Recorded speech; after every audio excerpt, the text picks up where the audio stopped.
U.S. turns to domestic extremism as new counterterrorism focus. This article came out April 15th, 9:48 a.m. While insisting that al-Qaeda has been shattered as an anti-U.S. threat, American officials are reportedly struggling to invent a new counterterrorism policy, with domestic extremism mentioned as a new focus. The threat from al-Qaeda and the potential for a massive coordinated attack on the U.S. may be diminished, but the jihadist movement is more diffuse, says the director of U.S. National Intelligence, James Clapper, at a congressional hearing on Thursday, as quoted in the LA Times report on Monday. Lone wolves, domestic extremists, and jihad-inspired affiliated groups are still determined to attack Western interests. So when he talks about Western interests, he's talking about global corporations that act as if they're American. They're not talking about the individual tax slave. So, citing U.S. military officials, the report says, as a result of the assassination drone strikes and other counterterrorism operations by the CIA, Mossad, MI6, all of them, al-Qaeda has been so eviscerated that the U.S. intelligence agencies no longer fully understand the organizational structure below its nominal leader. Well, they know something, like I said before, because they're funding jihadists.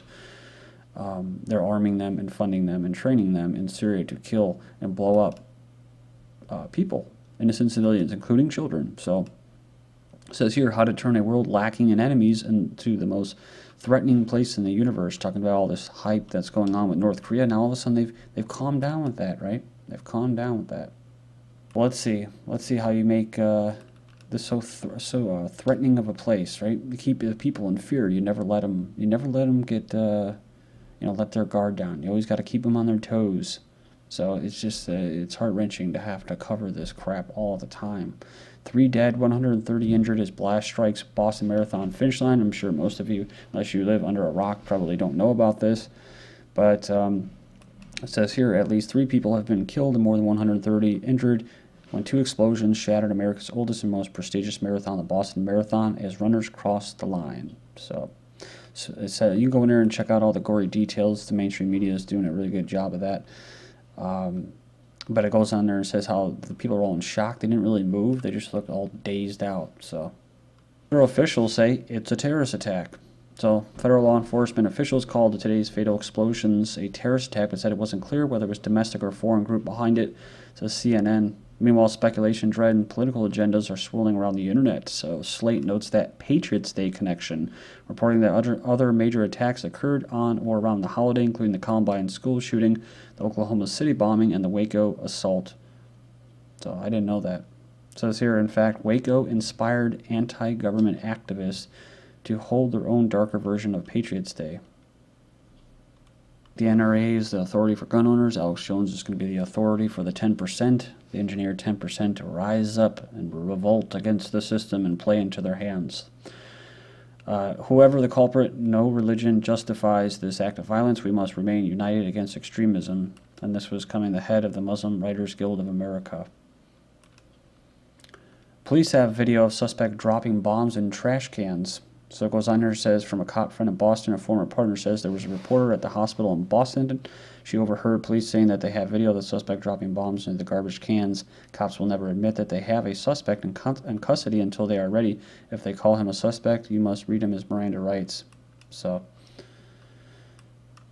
authorities ID person of interest as Saudi national in marathon bombings under guard at Boston Hospital. So it doesn't really matter who they have as a suspect. If he is working for intelligence agencies, whether, most likely black ops, they're going to let these people go right away. Like a lot of these shooters, the first person of interest is most likely the person that's actually responsible, but they let them go because I don't know if it's their handler that talks to the local authorities because, they're not in the know.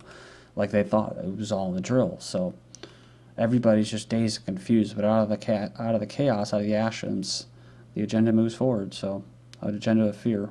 Control. I just, it's like, it's not funny, but it's just like, I couldn't, I heard Saudi and I just kind of laughed. I'm just like, are you kidding me?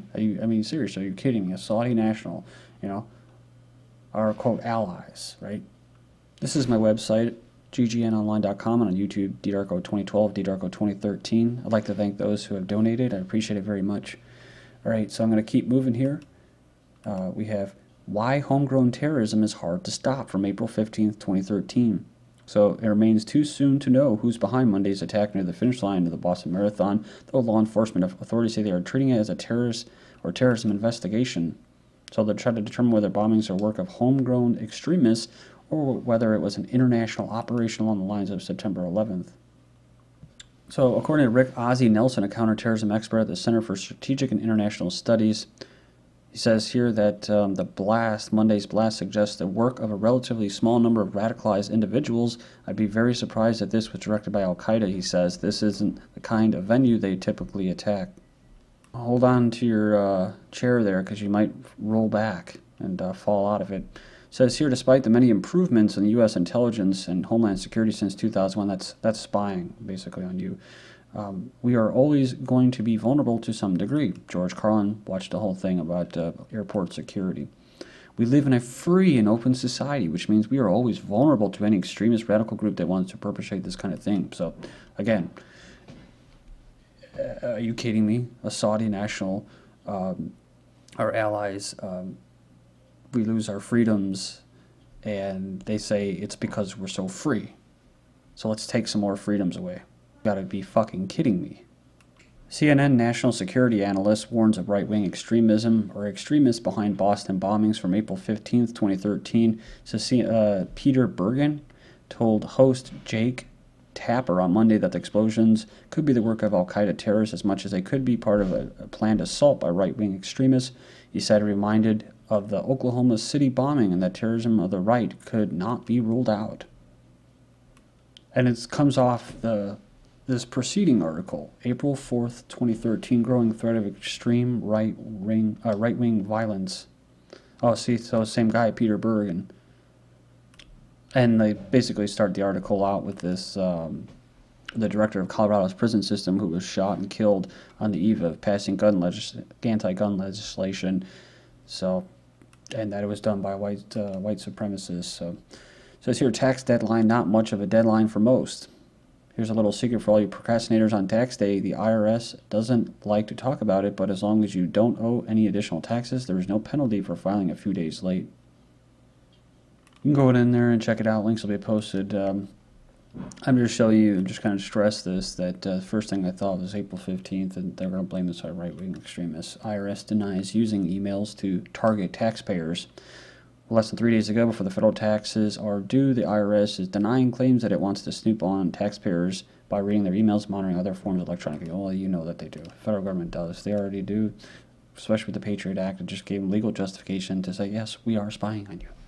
So, and they go through all your records. So, opinion of U.S. government hits record low. So, Americans' opinion of federal government has fallen to a record low, according to a Pew Center. Just 28% of Americans rate the government in Washington favorable, the lowest percentage ever in a Pew survey, and down 5 percentage points from a year ago. So that's what you do. Rally support, right? Obama says bombers will feel the full weight of blind justice. That's right. So he goes, he doesn't know why, who did this or why, but vows whoever is responsible for the explosions will feel the full weight of justice. So we'll find out who did this and hold them accountable.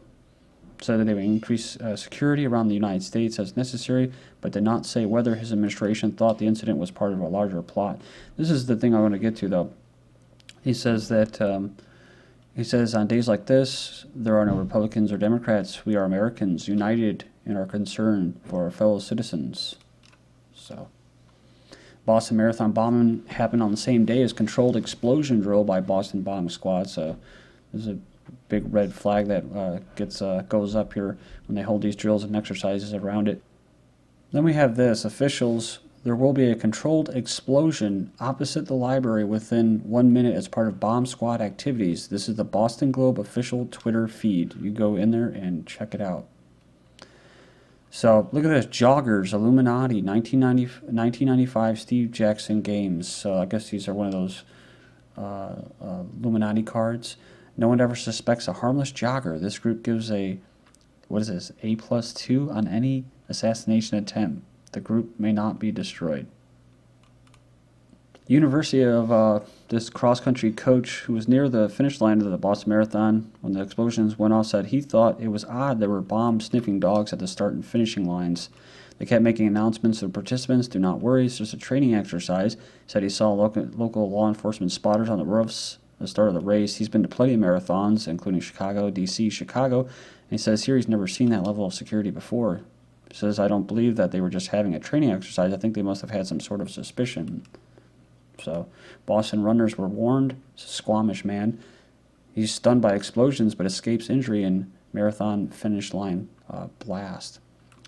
So it goes on here and it says that a woman holding several bags was telling runners who were picking up their pre-race packages in downtown Boston on Saturday, April 13th, that they were going to die if they participated in the event. This is what this Mike Heidegger 59 said. I was downtown on Saturday, and you see these people on the street, and it's some nut bar. Says it was a little creepy because you can identify who the runners are, and I heard her say to the runner 2 feet away from me that if you run tomorrow, you're going to die. At that time, he thought he was telling the woman that the race was Monday, but decided not to correct her. Boston to deploy mass casualty tablet device during marathon. This is from April 12, 2013. Boston EMS, Emergency Medical Services, is deploying a new off-the-shelf lightweight mobile device for the first time at Boston Marathon on April 15th. The platform from Safety Pad is intended for use in mass casualty situations, giving EMS personnel the ability to carry into crowds and assess a patient upon arrival. Boston EMS will utilize the new Android-based program for bike and gator teams along the race route. Next up, security beefed up worldwide after Boston blast. Police in LA, New York City, London, Washington, other major cities, Babylons, metropolises, megacities, regions worldwide stepped up security Monday following explosions. Not a big surprise here, but also FAA orders no-fly zone over Boston explosion site. So people thought that the cell phone service was suspended in Boston, but it was overloaded. Remember this from last July 2012, Homeland Security funded study lists people reverent of individual liberty as extreme right-wing terrorists. So he might be a terrorist. Don't forget this show, Homeland, the Homeland. So a Marine sergeant returns home 8 years after going missing in Iraq. It says here a driven CIA officer suspects he might be plotting an attack on America, so infiltrating the ranks. Homeland Security's new $3.9 billion headquarters. Well, don't forget the Utah Spy Center for the NSA. It's huge. It's the largest federal construction project since the Pentagon rose in the 1940s. I think it was September 11th. Gold has its biggest fall in 30 years. This is some pretty big news. Biggest one-day decline since 1983. What happened the last time we saw gold drop like this? It says here, we haven't seen these two other such instances of hurried selling in the last 5 years. In 2008, gold quickly dropped 21%, seemingly preempting the Lehman debacle and the collapse of Western banking system. In September 2011, gold fell 20% in a short period as Europe's risk exploded and stocks slumped. Some other news that's going on in the world. Wave of bombings killed 20, wounded 195 in Iraq. It was actually 55 that were killed in Iraq in the spat of bomb attacks. Almost 200 injuries. Several blasts rocked Somali capital, killed 34. Obama regime just started funding the Somali government. They've been recognized. So this is what they get. As many as 34 people have been killed and many more injured in several blasts in Mogadishu. Similar to the Afghan green on blue, whatever, bombings or attacks. It says here, men wearing Somali military uniforms stormed the courtroom. I saw another source that said that it was actually foreigners, they're not Somali. So to me that seems like a little operation. Chemical weapons use in Syria, heinous crime, says UN. So comment said, killing innocent people with drones is also a heinous crime, but I don't hear the UN complaining about the use of them. U.S. drone strike kills 5 in North Waziristan and Pakistan. Missile destroys a house. The missile set the house on fire and the bodies were burned beyond recognition within. Karzai of Afghanistan says U.S. Taliban both to blame for airstrike that killed 12 children last week. The U.S. won't admit civilians were killed. So all of a sudden, there was, missiles pointing to the sky, and, it was nuclear holocaust, nuclear world war was about to start, and all of a sudden it just died down. North Korea has no missile capability, says the White House.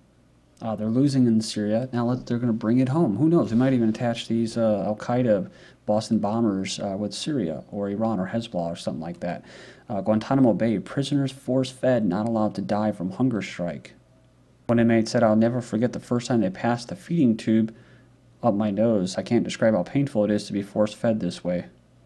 All in the name of terrorism, right? Venezuela election board proclaims Maduro president-elect, so he basically barely won. And my apologies for swearing there. It does get to me. It says news is bad for you and giving up reading will make you happier. It says news is bad for your health. It leads to fear and aggression and hinders your creativity and ability to think deeply. So for whatever it's worth, I thank you for joining me. This is GGN. I'm Darko. Thank you.